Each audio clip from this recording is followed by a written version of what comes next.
A Slip Under the Microscope by H. G. Wells. Narrated by Rayner Bourton.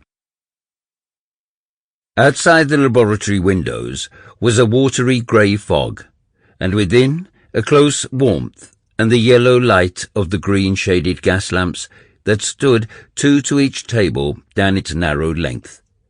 On each table stood a couple of glass jars, containing the mangled vestiges of the crayfish, mussels, frogs, and guinea pigs upon which the students had been working, and down the side of the room, facing the windows, were shelves bearing bleached dissections in spirits, surmounted by a row of beautifully executed anatomical drawings in white wood frames and overhanging a row of cubical lockers.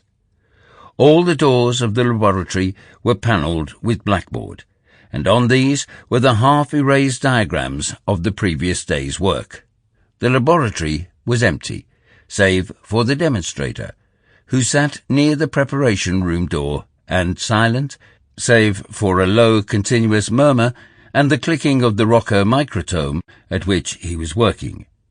But scattered about the room were traces of numerous students, handbags, polished boxes of instruments, in one place a large drawing covered by newspaper, and in another a prettily bound copy of News from Nowhere, a book oddly at variance with its surroundings.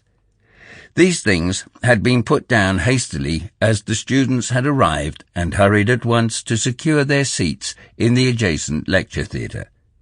Deadened by the closed door, the measured accents of the professor sounded as featureless muttering.